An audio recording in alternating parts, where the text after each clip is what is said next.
Tangkis Nggak, itu. tadi sebelum Bang Malikil yang naik kegelapan, nggak ada fotonya gelap. Ih, baru. Kamu Oh iya bawa ada. dalil satu, Bang Malikil bawakan kamu tiga. Ini ada nih. Halo, malam. Halo, malam. Ya, malam Bang Bintang, harapan. Iya, masjid pertama kali dibangun di masa Rasulullah itu Masjid Kuba namanya. Oke, Sudah Masjid berbeda Kuba. jawaban ini. Iya. Oke, kita cek dulu tanggal profilnya Masjid Kuba. Dan Masjid Kuba itu didirikan ketika Rasulullah SAW hijrah dari Mekah ke Madinah. Dan saya sudah pernah sholat di situ. Oke, hadisnya mana? Kan itu bisa diklaim. Diklaim kayak mana? Memang itu. Kalau kita Dibikin aja 5 tahun yang lalu, kamu klaim ini dari zaman purba, kan bisa. Sekarang saya minta bukti di dalam hadis mana Muhammad mengajak teman-temannya atau menyuruh memerintahkan membuat masjid. Itu buktinya aja. Ada nggak? pokoknya kalau kita ke Mekah, Pokoknya oke lah, kalau sudah pokoknya mau apa lagi? Oke, terima Enggak, kasih. kalau kita ke Mekah, pergi aja ke sana itu. Pak, pokoknya itu bahasa emak-emak, Pak. Pokoknya itu susah dibantah. Ya sudah. Udah menang. Udah. Ada Suma itu, berani nggak naikin saya? Aduh. Ada Suma Ada di bawah. Ada Nabawi, ada Kuba. Apalagi kalau ini kalau semua datang lagi apa? Masjid Kuba yang Iya. pertama. Iya, di mana ada pembuktian hadis dong. Muhammad masuk masjid. Ada nggak? Iya, karena itu aja sudah barang dapat siapa- jawaban yang berbeda kita. Bagaimana Barang kita mau siapa percaya bersuci lagi? di rumahnya kemudian mendatangi Masjid Kuba lalu ia sholat di dalamnya, maka baginya pahala seperti pahala umroh. Masjid Kuba, Tarmiji dan iya, Tarmirsi. Tarmiji. Itu dia Tarmizi berapa itu? Coba cek Maliki ada. Tirmisi nomor berapa? Dan Ibnu Majah. Iya, satu-satu aja, Pak. Tirmisi nomor berapa? Ya udah, kalian carilah sendiri. Ini ya. Kok cari sendiri? Waduh, hebat Bapak bisa buat hadis. Itu sudah yang aku bilang tadi itu, Dalam Bang surat Bro. At-Taubah ayat 108, janganlah engkau melaksanakan sholat dalam masjid itu selama-lamanya. Sungguh masjid yang didirikan atas dasar takwa. Jadi hari pertama adalah lebih pantas engkau. Iya, kapan Muhammad buat masjid? Kan sudah dikasih Tarmiji, ngapain lagi kau tak tanya? Berarti masjid sebelum Muhammad dong. Sudah ada. Masjid Kuba. Masjid Kuba didirikan masjid pertama sekali didirikan. Tahun berapa? Ente udah pernah ke Mekah belum? Kan kalian bisa aja bikin 5 tahun yang lalu baru kalian bilang ini masjid di zaman Adam. Kok 5 tahun yang lalu? Iya kan bisa saja kan? Masjid kok 5 tahun yang lalu orang kita naik haji sejak haji diwajibkan, sejak umroh itu sholat di Masjid Kuba itu apa kok? Iya, Pak. Tirmisi nomor berapa? Susah sih, Pak. Coba presiden yang pertama naik haji presiden siapa? Coba. Presiden apa? Presiden Indonesia yang pertama kali naik haji siapa? Apa hubungannya orang naik Indonesia aja baru kok? Makanya saya pikir-pikir Ka'bah ada ini tahun berapa Ka'bah ini naik haji ini diadakan tahun berapa? Ya sejak diwajibkan haji. Kapan? Itu ada Suma mau naik host. Ya, tapi keputusan di host aja. Mau naikin tuh gimana? Enggak, saya tetap konsisten dengan ini ya, dengan saya sudah blok. Minta maaf ya dengan kerendahan hati saya, Bang Zuma. Tidak ada ruang bagi Anda di sini, Bang Zuma. Terima kasih. Juma, kalau berani sama saya aja nggak apa-apa. Kita nanti kalau sudah dibuka itu saya ya, sama saya aja. Iya, di roomnya Bang Tirta aja, Bang Masjid Zuma. ini dibangun pada tanggal 23 September 622 Masehi. Saat Nabi melakukan hijrah dari Mekah ke Madinah. Fakta ini menunjukkan bahwa Masjid Kuba juga merupakan masjid tertua dalam sejarah perkembangan Islam. Iya, Bapak tadi sebut Ibnu Majah, Tapi sudah ada hadisnya. Jadi Tadi Bapak sebut Ibnu Majah, Tirmizi. Bapak jangan beranggapan kita tidak tahu apa itu Tirmizi, apa itu Ibnu Majah. Makanya kita tanya nomornya berapa. Kita bantu loh.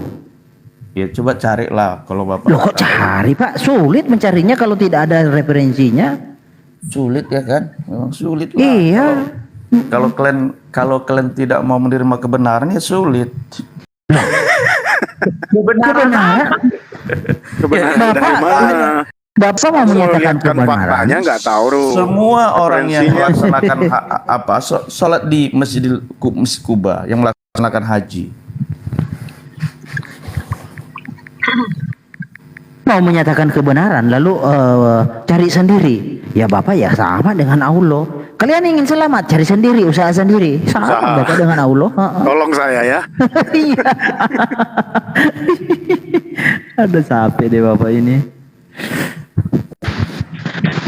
Yang lebih cerdas dong, jangan jago dusta. kan sudah kita jelaskan. Masjid pertama itu Masjid Kuba. Kalian kan tanya, dan itu fakta sejarah, masjidnya masih ada. Lalu apa lagi? Tarmiji, kok apa lagi? Ya nomornya piro, Le. Ya saya nggak tahu nomornya, pokoknya cari dulu. Kan Kok cari bisa aja. Bapak kalau tidak tahu kenapa Bapak bersandiwara? Janganlah. Apa yang sandiwara? Loh, Bapak nggak tahu apa itu sandiwara? Orang memang kita kan gini, naik haji kita kalau ke Mekah, kita kan udah pernah sholat di situ. Lah Sebenarnya iya. yang lucu tuh begini loh Bang Bintang. Kamu pernah sholat di situ, tapi kamu sampai nggak tahu itu buktinya di mana, di dalam Quran, di dalam hadis. Kalau Kan itu ada begini sudah begini di- dan itu harus Oke, begini oke. begini, itu yang harus kamu pahami oke. dulu, baru kamu Maliki, sampai ke Maliki. sana. Itu Masjid Kuba itu saya sudah kirim, itu hanya di data aja yang di sini yang mengatakan bahwa Kuba itu, tetapi itu saya sudah kasih kamu, coba kamu buka dulu Maliki di WhatsApp itu Masjid tunggu. Kuba. Itu sejarahnya Masjid Kuba loh. Entah dari mana mereka ini, akal-akalan dari mana lagi mereka katakan sudah dari zaman Muhammad. Itu situs resmi itu Masjid Kuba History. Akal-akalan mereka ini, parah ini. HR Tarmiji nomor 298. Berarti Quran berarti termisi ini kitab hadis ini kita baru-baru dong. Kok baru-baru Karena- lagi? Nggak ada sejarah fakta sejarah ini. Perlu dikaji lagi. Kalau sudah mencatat Masjid Kuba. Tirmisi berapa? Tirmisi berapa? 298. Tirmisi berapa tadi Pak? Ya? 298. 298. Oke ya. Mata di Bapak tulis Pak ya. Kita kalau Kita mau buktikan. umroh, kita sholat dulu di Masjid Kuba. Iya, iya. Karena Masjid Pak. Kuba itu Iya. diyakini oleh umat Islam. 298. Ya kayak gini ya Pak, 298 ini ya, 298 ya. Oke. Ini ya, 298. Benar kan Pak? 298? Benar? Iya, udah. Oh, oke. Mana? Ia termasuk sahabat Nabi. Ia menceritakan dari Nabi bahwa beliau bersabda, "Solat di Masjid Kuba." Masjid Kuba Pahalanya? adalah masjid pertama yang dibangun oleh Masjid Muhammad SAW menurut hadis. Barang siapa bersuci di Oke, rumahnya, oke. Oke, di sini memang betul ada barangnya ada. Tetapi Masjidnya apakah juga yang ada. membangun ini Muhammad, Pak? Muhammad di Oh. hijrah pertama. Oh, begitu ya. Oke, kita lihat dulu fakta histori. Kayaknya ini hadis gimana ini? Bisa dipertanyakan kalau hadis. Coba dibuka dulu WhatsApp saya tadi itu. Bentar. Kita lihat situsnya itu. Ya, cuma kalau mau debat ya masuk aja bro ke room saya nanti. Nggak pernah masuk. Kalau takut masuk sendiri bawa teman juga nggak apa-apa. Kasihan Bang Malik, ntar kepental ke Bennett lagi. Bentar ya, saya mau buka dulu. Capek kali Kit- kalian. kita Jadi semua cross- itu berani dengan kawan-kawan kita Kristen. Terus yang terus kalian belum- jawablah gereja. Bentar. Kami tidak butuh bangunan. Kami tidak butuh bangunan. Iya. Tapi bangunan itu kami tidak dibutuh bangunan untuk beribadah. Karena kami juga bisa beribadah di alam kok. begitu. Sama. Tapi Islam ada keistimewaannya memang. Aduh, istimewanya apa? Ada perintah Harus kita pakai toa. untuk memakmurkan masjid. Udah berisik. Oke. Memakmurkan masjid. Sedangkan rumah aja tidak diperintah di Nah, pugar lagi. ini history. Itu coba kasih lihat semua supaya mereka lihat lambang itu lambang dari Islam loh. Ini itu Masjid semua. Kuba. Masjid Kuba itu lambang. Lambang. Oke. Coba kita baca itu histori itu lambang Islam itu loh, sejarah. Pada tahun 1989 Darul Pendidikan di bawah, ke bawah lagi. Oke. Alinea kedua. Alinea Pada kedua. tahun 1996 Masjid Kuba didirikan pada tahun 1998 Masjid Kuba didirikan.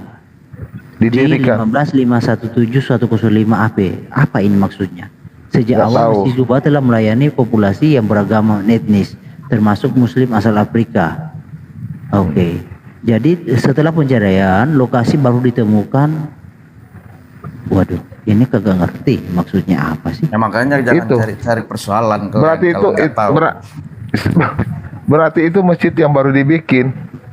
Iya, di sini kok bahasanya tidak dimengerti orang.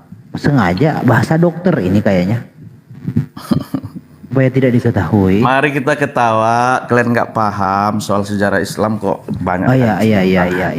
Kalau bro paham ini bisa nggak baca ini apa maksudnya? Kok sibuk kali sih orang memang tahun pertama hijrah ada hadisnya. Ngapain lagi dipersoalkan? Orang sudah ada hadisnya. Kalian percaya nggak hadis tadi? Kalian bilang hadisnya mana? Kasih tahu. Iya. Disebutkan Saya- nomornya. Iya. Disebutkan Saya nomornya percaya. kalian ini. Iya, saya percaya. Apa sih kalian? Lo Saya percaya. ini nih. Ya, salah di Masjid Kuba. Saya percaya. Tapi saya ingin telusuri yang mendirikan siapa. Iya, Masjid Kuba. Mana ada tahun 1998? Hijrah Muhammad. pertama. Lo di situ kamu lihat dulu situsnya dulu. Situsnya itu Kuba History itu story Kuba. Kau kira itu situs sembarang-barang? Kau lah yang percaya sama omongan seperti itu. Coba ya. Sependiri Ibnu Majah ini juga ada terkait. Oke. Beliau bersabda, sholat di Masjid Kuba seperti melakukan umroh. Karena begini Pak, ada suatu ketika Muhammad itu sholat katanya di Yerusalem. Nah, ketika dicek masjid di Yerusalem itu nanti dibangun abad keberapa? Nah, lalu dijelaskan. Lalu dijelaskan. Jadi kalau itu ada batu ditandai, tongkat itu ditandai, dibuat tenda, itu sudah masjid. Nah, ingin saya telusuri, ini masjid ini benar-benar bangunan atau hanya seperti yang di Yerusalem, seperti batu tenda, lalu itu disebut masjid. Itu karena ada pengalamannya Pak ke situ. Tetapi hal itu juga sesuatu yang menjadi simpang siur, karena di Yerusalem masjid itu dinarasikan di dalam kitab Imam Azhabi, masjid itu ada gerbangnya. Lalu bagaimana? Sedangkan masjid di Yerusalem itu nanti khalifah siapa yang membangunnya? Bukan Muhammad. Lalu di gerbang itu tempat di mana burak diparkir. Jadi burak diparkir diikat di gerbang itu. Nah, kalau itu hanya sebatas batu sebagai tanda atau tenda, bagaimana ada gerbang? Ya kan logikanya kagak nyambung. Ini yang saya telusuri, apakah Kuba ini sifatnya sama seperti narasi di Yerusalem? Kalau memang bersifat bangunan, ayo kita lihat yang membangunnya siapa. Dulu pun nggak adanya bangunan seperti bangunan ini. Kalau itu sejarah itu, dan itu perkembangan budaya bisa saja berubah-berubah. Sekarang masjid Ka'bah aja pun dulu nggak seperti itu bangunannya. Assalamualaikum warahmatullahi wabarakatuh. Jadi teman-teman kelihatan sekali ya, Oten ini sekarang udah panik gitu ya. Dia bingung mau mencari kelemahan Islam. Kemarin dia menyamakan Rasulullah Muhammad SAW dengan Allah Subhanahu Wa Taala. Ini muncul lagi, mereka mengkritisi masjid. Mereka ini berkongkol-kongkol kemudian ya berupaya sangat-sangat apa Ngerti nggak maksud saya? sangat keras ya, sangat kuat mereka itu mencari kelemahan Islam. Tapi mereka tidak akan bisa temukan itu ya. Karena ketika berbicara mengenai masjid, Rasulullah Muhammad SAW itu sholat, berkumpul, berjamaah bersama dengan para sahabatnya. Masjid itu sendiri kan kita tahu bahwasanya masjid itu lafaznya dalam bentuk jamak berasal dari kata masjidun. Jadi masjid dengan huruf jim yang dikasrahkan, jelas itu adalah tempat khusus yang disediakan untuk sholat 5 waktu. Nah, sedangkan jika yang dimaksud adalah tempat meletakkan dahi ketika sujud, maka huruf jimnya difathahkan menjadi masjid. Itu yang perlu itu yang mereka nggak tahu gitu. Nah, sehingga tempat bersujud apapun itu ya dikatakan masjid. Itu ya teman-teman sekalian. Jadi kalau misalnya pada saat Isra Mi'raj harus ada bangunan, oh tidak. Di mana sejarah Rasulullah Muhammad SAW ya kemudian meletakkan dahinya di dalam ibadah sholat, maka itu dikatakan masjid. Ini yang perlu teman-teman ketahui ya. Lalu dikatakan di dalam salah satu hadis Rasulullah Muhammad SAW yang diceritakan oleh Abu Dzar radhiyallahu an, dan di tempat mana saja waktu sholat tiba kepadamu, maka sholatlah, karena tempat itu adalah masjid. Jadi di mana saja kita berada ketika tiba waktu sholat, maka perintah Rasulullah sholatlah. Ya, as-salatu fasalli fahuwa masjid. Silakan Anda sholat, karena di situ dan di tempatmu itulah masjid itu. Jadi di mana saja kita bersujud untuk meletakkan dahi dalam hal ibadah, maka itu adalah masjid. Ini hadits jelas-jelas diterangkan di dalam pemahaman kita selaku umat Islam. Lalu kemudian ketika berbicara mengenai masjid, masjid pertama yang dibangun oleh Rasulullah Muhammad SAW itu benar apa yang disampaikan oleh teman kita ya Bintang Harapan tadi itu ya, bahwa itu adalah Masjid Quba di Madinah. Mana haditsnya kata dia? Mana haditsnya? Kok minta hadits tentang sesuatu yang dibangun pada masa itu tidak relevan. Hadits itu terkait dengan hukum-hukum. Masjid itu bangunan, itu kaitannya dengan sirah nabawiyah. Artinya sejarah kehidupan Rasulullah Muhammad SAW. Itu tidak ada di hadits bahwa masjid ini dibangun begini-begini. Tidak semuanya harus ada di hadits. Faktanya masjid pertama yang dibangun baginda Rasulullah Muhammad SAW itu menjadi salah satu kurikulum di dalam pembelajaran pesantren, khususnya di kelas sanawiyah ya, sanawiyah. Itu dinyatakan bahwasanya Masjid Quba itu didirikan pada tahun 622 Masehi. Rasulullah tiba di Quba ya dekat Madinah dan kemudian membangun masjid pertama di sana. Nah, artinya bahwasanya cerita Rasulullah Muhammad SAW membangun Masjid Quba ini itu termaktub dalam Al-Quranul Karim surah At-Taubah ayat 108. Benar apa yang diterangkan oleh saudara-saudara kita gitu. Nah sekarang masjid itu apakah bisa dilihat? Bisa. Apakah orang masih bisa menemukan masjid? Bisa. Bahkan Masjid Quba itu adalah salah satu situs peninggalan Rasulullah yang kemudian menjadi tujuan dalam beribadah, dalam berziarah. Orang haji jalan ke sana, Quba, ibadah di Masjid Quba. Orang umroh ibadah di Masjid Quba. Ada peninggalan itu. Harusnya mereka malu gitu loh. Nah kalau mereka ditanya gereja pertama yang dibangun Yesus itu yang mana? Tidak akan mungkin mereka bisa membuktikan ketika kita tanya dengan pertanyaan yang pertanyaan yang sama kepada mereka. Nah, dalam proses pembangunannya Rasulullah Muhammad SAW itu jelas sekali terlibat langsung dalam membawa bahan-bahan bangunan. Bahkan badan Rasulullah Muhammad SAW itu dipenuhi debu dan pasir pada saat pembangunan Masjid Quba ini. Tapi mereka yang apa istilahnya ya, sumbu pendek ini, yang orang-orang yang tidak menggunakan akal sehat itu akan mencari mana haditsnya. Dia nggak bisa membedakan antara sejarah dengan hadits. Hadits itu pemberitaan tentang kasus per kasus. Sedangkan pembangunan Masjid Kuba itu adalah sejarah yang kemudian ditorehkan oleh baginda Rasul Muhammad SAW di dalam risalah kenabiannya.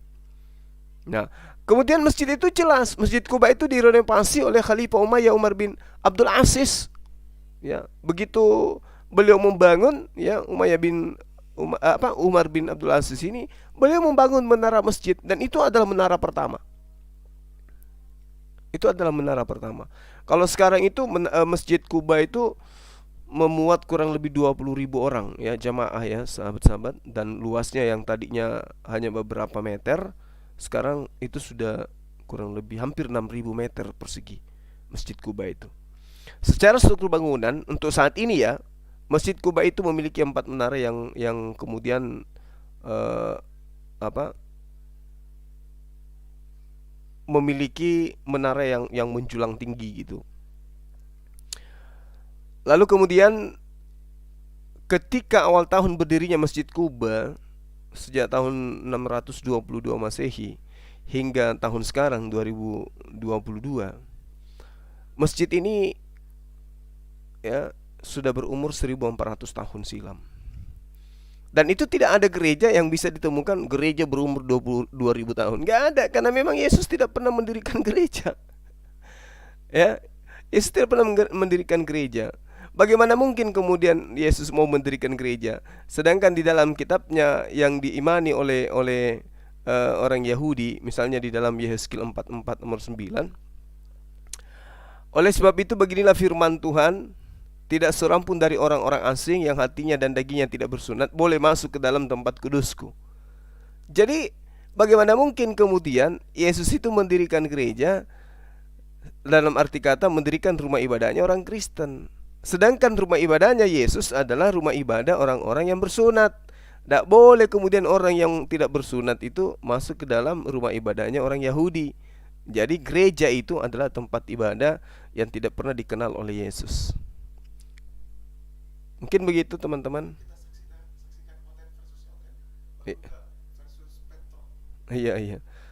Silakan kita tinggalkan Qomal ini, ya. Qomal ini tidak ada baiknya. Mereka hanya mencari-cari kesalahan, tapi tidak akan bisa kemudian menemukan kesalahan Islam. Kita lihat dulu perang yang terjadi antara anak-anak Theos yang sama-sama memiliki Roh Kudus. Kita saksikan mereka saling cakar-cakaran. Mungkin maksud karena yang turun ini adalah firman. Oke, Leku, mungkin maksud si Justin begini lah, karena firman itu telah menjadi manusia. Dalam logika umum, yang namanya manusia itu harus punya tubuh, jiwa, dan roh. Maka, jadi Yesus itu punya tubuh, jiwa, dan roh manusia. Tetapi ketika tubuh, jiwa, dan roh itu dipenuhi oleh sang firman Allah, tubuhnya dipenuhi firman Allah, rohnya dipenuhi firman Allah, akalnya dipenuhi firman jatuhnya Allah. 2 orang di dalam tubuh Yesus. Berarti 2 orang di dalam tubuh Yesus. Ada rohnya manusia, ada rohnya Roh Kudus. Berarti Yesus harus dikasih 2 nama. Yang satu namanya Yesus, yang satu namanya Ucok. Bang Luka, Bang Petro, tadi 2 roh 2 nama. Enggak, kata-kata saya tadi, firman Allah yang sepenuhnya adalah Allah mengambil kodrat manusia untuk menyatakan pekerjaan Allah Bapa terkait keselamatan. Jadi sistematikanya jelas. Saya sangat hati-hati dalam menjelaskan itu. Bukan manusia yang mengambil kodrat ilahi gitu Bang Luka. Jadi jangan dibalik. Itu.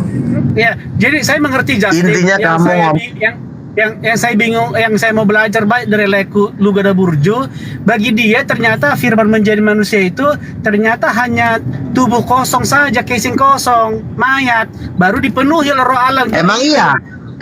Oh ya, berarti harus memang iya, betul. Berarti harus kita si Justin kan beda. Berarti harus kita ralat Injil itu. Jangan kalau si Justin telah menjadi firman, sebentar Leku. Kalau berarti harus kita ralat Injil itu yang berkata kan firman menjadi daging. Bukan, ayatnya kan di situ kan firman menjadi daging. Daging doang yang diambil, bukan manusia. Kalau ada manusia, firman menjadi manusia, jatuhnya mereka dempet-dempetan di dalam diri Yesus. Ada rohnya Yesus, ada rohnya Roh Kudus. Lalu Roh Kudus ini rohnya siapa? Bang Luga. Kalau Roh Kudus bukan rohnya Yesus, lalu Roh Kudus Bang Luga, silakan. saya mau tanya, boleh? Silakan. Bang Luga, mulai sejak kapan Roh Kudus itu masuk ke dalam tubuh Yesus itu, Bang? Mulai dari kandungan, sebelum di kandungan, atau sesudah kandung, atau setelah dia dibaptis, atau gimana, Bang? Gini, pada waktu malaikat Gabriel mengatakan kepada Maria, bagaimana hal ini akan terjadi? Roh Kudus akan turun kepadamu. Jadi, roh Yesus itu ada, rohnya itu 100% Roh Kudus. Jadi tidak ada rohnya, roh tercipta di situ. Kalau lu bilang di dalam diri Yesus ada roh ciptaan, berarti di dalam diri Yesus akan tetap ada yang namanya roh ciptaan sampai kekal. Karena roh itu kan tidak akan pernah bisa dibuang lagi.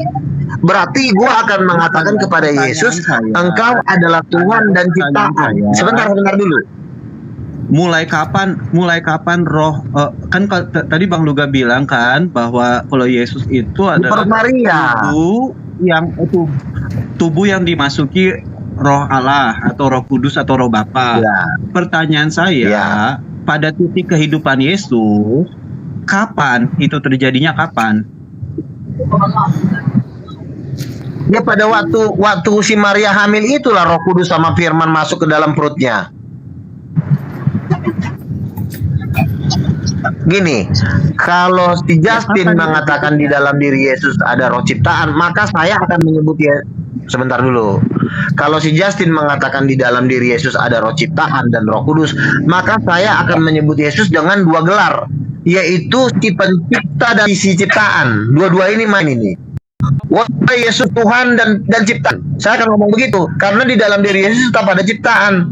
Saya akan menyebut Yesus ciptaan dan Tuhan. Jadi makanya hibrid, perkawinan campur antara Tuhan dengan manusia. Jatuhnya hibrid, gabungan. Ya itu makanya lain namanya. Kalau gabungan ya nggak bisa jadi Tuhan dong. Tuhan satu. Itu makanya lain namanya Yesus Kristus. Yesua, Yahweh yang menyelamatkan. Kalau Kristus yang diurapi, Kristusnya manusiawi, Yahweh-nya adalah Iya, tapi tidak bisa jadi gabungan, Bang. Nggak bisa gabungan. Kalau digabungkan antara penciptaan dengan pencipta, jatuhnya gabungan Tuhan dengan manusia jatuhnya. Ya memang begitu. Gabungan kan? Jatuhnya Yesus jadi tidak bisa Tuhan lagi karena tidak. Berarti Yesus juga ciptaan berarti. Rohnya Yesus ciptaan gitu. Enggak, ketika kalau roh manusia, Yesus tidak bisa jadi Tuhan. Ketika dikatakan sungguh manusia, yang namanya manusia itu harus punya tubuh, jiwa, dan roh. Nah, yang dikatakan Allah, firman Allah itu bisa menempati, memenuhi secara total, secara bersamaan ketiga kemanusiaan Yesus itu. Itu makanya disebut dua natur dia. Ya kan namanya manusia. Nah, makanya inilah gunanya Nabi ya.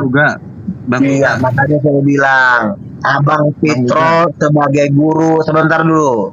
Makanya kalian guru-guru ini jangan jalan sendiri, tanya Nabi. Itulah gunanya ada Nabi untuk meluruskan jalan Tuhan itu loh. Kalian kan cuma sekolah teologi ya, tidak bertanya kepada Tuhan langsung. Saya ini didatangin sama Tuhan. Tuhan bilang sama saya, anakku, kau akan menceritakan mata dan suaraku, yaitu mataku bagaikan nyala api dan suaraku bagaikan desau air bah. Jadi kalian itu harus banyak belajar. Aduh. Yalah, saya rasa cukup lah, udah jelas. Saya pikir betul itu kita harus banyak belajar. Ya. Ya, Bang Luga. Ya. Kalau 2 ayat 9 itu ngomongnya gimana? Jadi Bang Luga. Apa tuh ciptaan itu? Apa lo bedanya dengan saksi Yehova kalau roh Yesus adalah ciptaan? Loh, bukan. Ini ayat Kolose 2 ayat 9 inilah yang menjadi dasar bagi gereja untuk mempertahankan yang namanya hypostatic union itu, bahwa dua pribadi Kristus atau dua natur Kristus di dalam satu pribadi. Dari sini bahwa di dalam Kristus terdapat natur jasmani, natur insani, dan juga secara bersamaan terdapat natur natur ilahinya. Dari situ. Nah, jadi kalau dikatakan bahwa tubuhnya itu hanya tubuh cangkang saja, berarti natur jasmaninya ini nggak lengkap, Bang Luga.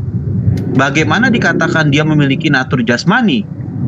Ya, insani. Kalau dia nggak memiliki roh insani, maaf kata, ya Yesus itu bukanlah roh Allah yang merasuki mayat, bukan. Dari situ, bukan seperti itu. Itu sudah jauh tentang oleh gereja mulai dari abad pertama, abad kedua, abad ketiga gitu loh, Bang Luga. Paham jadi, ya? Lekona Burju. Jadi menurut setelah aku juga konsultasi sama Tuhan lewat wahyu ilahi, rohnya yang berkata kepada aku bahwa ada penyatuan keilahian dan keinsanan dalam satu pribadi Yesus secara sempurna dan misterius. Sempurna penyatuannya itu. Jadi dia memang sungguh makhluk, sungguh insani, sungguh manusia, bukan manusia cangkang, tetapi secara sempurna bersatu dengan sang ilahi secara ada yang konsultasi kepada Tuhan. Wallahu Akbar. Jadi konsultasi kepada Tuhan. Ada juga yang mengatakan Tuhannya bercangkang. Kalian berani mengatakan di dalam diri Yesus payah bre. Aduh, bercampur lagi parah. Bocor halus. Jadi menurut saya kalau seperti itu Yesus tidak bisa, dia jatuhnya dia ciptaan Tuhan jatuhnya. Ya, karena rohnya jatuhnya ciptaan Tuhan. Ya emang tuyul. Nggak bisa dikatakan. Kan rohnya ciptaan, walaupun firmannya bukan ciptaan. Nah, Luga sehat. Yesus ciptaan, rohnya Yesus ciptaan. Keilahiannya Yesus itu datang dari hakikatnya firman Allah, bukan Roh Kudus. Ya, jadi dia menjadi ilahi karena hakikat dari firman karena Allah Yesus itu katanya dari firman Roh Kudus ada pada keilahiannya dari firman Allah, bukan dari Roh Kudus. Gila Yesus, betul. Bapa dan Roh itu adalah satu, tetapi bagaimana Roh Kudus bisa ada dalam diri Yesus itu? Yaitu hanya melalui firman-Nya itu. Jadi tidak khusus Roh Kudus khusus turun ke dia secara langsung, tidak. Makanya Bang Fitro. Makanya Bang Fitro, selain kita belajar di teologi, kita juga perlu mengalami perjumpaan pribadi dengan Tuhan. Karena kenapa? Begini loh Bang. Di dalam Alkitab, para nabi itu mereka tuh semua berjumpa dengan Tuhan bukan di sekolah-sekolah teologi ya. Sekolah teologi nggak salah, tetapi karena sekolah teologi ini sudah bercampur dengan ajaran Belzebul, makanya saya tidak mau belajar sekolah teologi dilarang Tuhan. Ternyata ini penyebabnya. Kalau saya sampai sekolah teologi, mampuslah saya. Sementara saya ini jadi seorang pendebat, harus jadi pakar mengajarkan tentang Yesus. Tuhan Yesus pernah ngomong gini sama saya, anakku, engkau akan kupakai menjelaskan mata dan suaraku. Mataku bagaikan nyala api, suaraku bagaikan verba. Ya luar biasa pengalamannya ya, itu sesuatu yang. Jadi kalian guru-guru perlu belajar dengan nabi itu masih dagu. Dia mengeluskan supaya guru-guru ini tidak tersesat. Saya itu diajarin Tuhan langsung, saya nggak sekolah, makanya saya tahu. Oh begini, saya pun nggak tahu kalau oneness itu apa. Oh ternyata oneness, tapi menurut saya oneness salah karena dia tidak bisa membedakan antara Bapa dengan Yesus. Bapa itu adalah mindset, Yesus itu adalah hatinya Bapa. Jadi tetap ada perbedaan gitu loh. Tetapi kalau dibandingkan dengan kalian jauh lebih sesat kalian kemana-mana. Ya ini saya rasa kalian sesat. Jadi mulai hari ini bertobat ya. Ini tolong dong di Kaisaran Bisnis ini live-chat sama anak-anak Teos saling menyesatkan. Parah nih, parah men. Biar kita disangka debat di hutan. Kalau nggak ada live chatnya kan orang bingung ini lagi ngapain sih? Lagi nonton bokep apa? Mampus. Jadi hasil pembicaraan saya dengan Tuhan tentang Injil yang berkata firman telah menjadi manusia. Hasil pembicaraannya dengan Tuhan. Ternyata Petro diam-diam juga ngaku nabi. Sesuatu bisa disebut manusia apabila tubuh Petro ini juga ternyata rekan sekerja dengan Tuhan. Habis bincang-bincang dilengkapi dengan kopi enggak tuh? Itu pasaran nanti kau Roh Kudus kau ngarang-ngarang aja kau. Kalau dia hanya cangkang manusia cangkang saja, itu namanya bukan manusia, itu namanya mayat.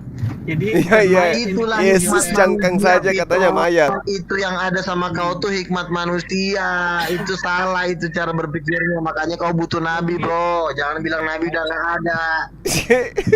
Sama anak-anak Teos. Dari tadi udah banyak ayat tuh dikasih ke kamu aja juga nggak mau lihat dari tadi ayatnya. Ampun DJ. Hancur Mina.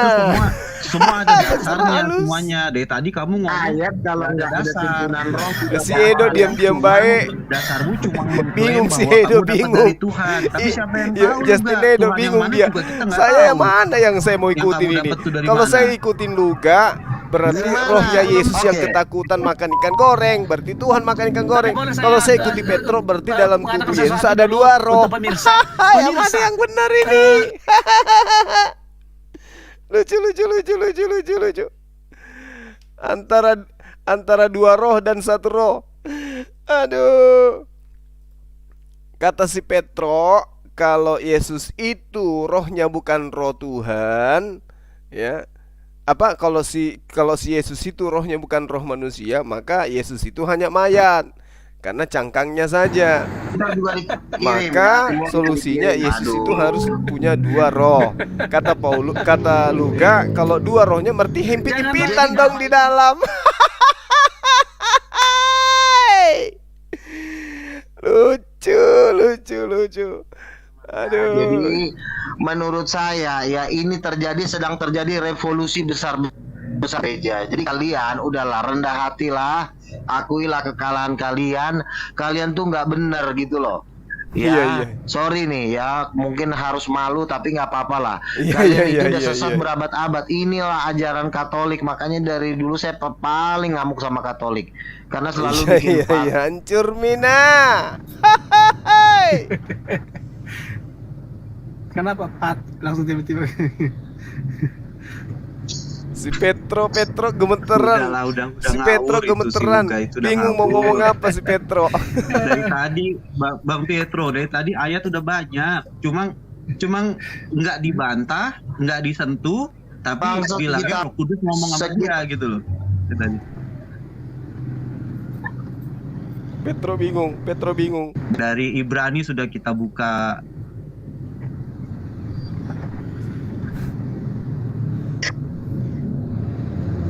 Bermasalah tampilannya dari komalnya Kaisar. Mereka bingung. Mereka pada bingung mau ngomong apa lagi kita ini. Katanya dalam hati mereka itu kita saling nampar satu sama lain ini. Mana yang salah, mana yang benar ini. Sesama anak Teos kok jadi kayak begini. Nih Rifa udah dari di bawah terus dia nih Rifa nih. Makasih Ukhtiyati Nur. Barakallah, Masya Allah. Halo. Stand up komedi. Betul. Ini kita lagi nonton stand up komedi. Si Rifa di bawah, neng naik. Wah. Repetian. Iya. Ya, mulai kacau lagi. Suara hari like udah berju. Trompet sangkakala itu, trompet sangkakala dia itu. Jangan koin muka aku, jangan lekku. Kalau nggak tahu lah cara memindahkan harus dipindahkan ke koin dulu. Jangan itu lah, nanti ku kirim lah salah. Jangan. Iya mereka, dia minta koin ya tadi. Oh ya. Jadi jelasnya ini. Iya, mereka lagi bahas-bahas koin. Tapi ya, aku banyak belajar dari Lailuga. Banyak aku belajar. Justin, oh ini Saya kira suara dia ini yang dia aja. suka. Justin sukanya jadi itu yang kayak sebenarnya begini. Ketika dia dikasih koin, Jadi sebenarnya begini ya. Waktu saya giliran lagi saya nyembah yang naik, itu, saya yang dikasih, dia cemburu, iri dia. Oh, dia maunya dia gitu. wah nyembah Tuhan, tiba-tiba saya menjerit, saya nangis. Roh Kudus bilang kepada saya, ini yang benar. Tuhan bilang. Tapi saya nggak tahu, maksudnya di bagaimana saya cara menjelaskan itu. Ternyata ini salahnya.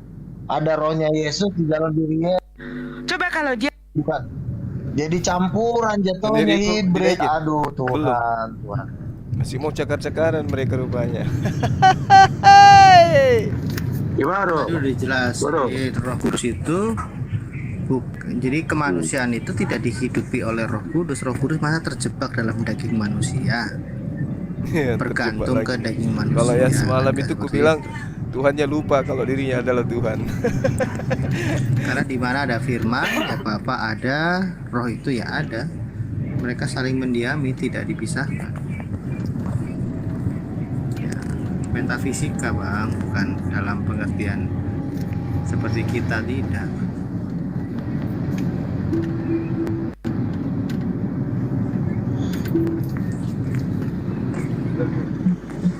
Bapak silakan Pak Kaisar, tapi jangan naikkan yang polemikus ya Pak, daripada kalau nggak ya, tapi ya kalau ada yang mau ladenin Riva silakan, kalau saya males lah. Takut sih dia, takut dia saingi koinnya gitu. Coba kita cari di komal-komal lain ya, mana tahu ada komal lain. Coba. Kita sudah puas lihat anak-anak Theos ya. Oh, dia dong. Bukan. Iya. Jadi live-nya ini kita putusin dulu ya teman-teman sekalian. Nanti kita akan cari yang lebih berkualitas. Ya, yang berani kemudian menaikkan kita gitu. Saya sih rada-rada malas kalau di komal sesama muslim ya. Bukan saya tidak menghargai, tapi biasanya otennya itu nggak mau naik gitu. Makanya kita minta di komal oten aja gitu. Makin dikeroyok makin enak, makin seru gitu ya kan. Ya. Tunggu.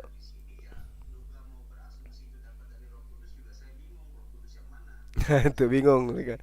Roh Kudus yang mana katanya. 22 ini ngomongnya beda ke Luga, nggak mungkin dari situ ya. Jadi gereja sudah menyatakan sesat bahwa Kristus itu memang benar-benar sebenarnya adalah manusia. Dalam pengertian sebenarnya manusia, ia memiliki tubuh, jiwa, dan roh insani, sama seperti kita semua. Sebab yang mau diselamatkan adalah kita ini, kemanusiaan kita ini. Dan pada saat yang bersamaan juga, firman ini hakikatnya adalah roh, esensinya adalah roh. Tetapi Luga ini tidak bisa mengerti apa roh dalam konteks hakikat, dalam konteks esensi. Ya, jadi dia mungkin berpikir roh itu seperti wujud Casper atau wujud apa gitu, nggak ngerti. Jadi seolah-olah Yesus Kristus itu dia bilang memiliki dua roh, ada roh manusia, ada roh Roh Kudus gitu. Padahal bukan. Yesus itu dia adalah firman, dan firman ini memiliki esensi yang sama dengan Bapa dan Roh Kudus, berada dalam satu esensi, dan esensi ini adalah roh. Ketika esensi dikatakan roh, itu artinya bahwa roh itu artinya tidak physically ya. Jadi seperti itu. Jadi bukan hal yang berbau material. Itulah pengertian roh di situ ketika dikatakan dalam Yohanes 4 Allah itu roh.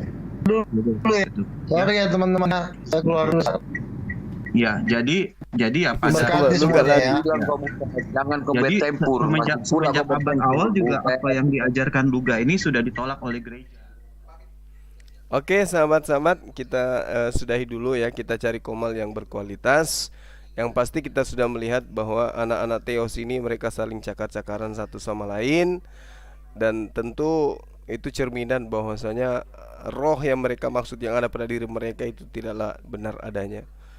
Disebabkan karena kita lihat bagaimana mungkin roh yang mereka anggap roh suci atau roh kudus yang ada pada diri mereka, tapi ternyata roh kudus, roh yang mereka maksud itu mengajarkan hal-hal yang saling berbeda, bertentangan satu sama lain.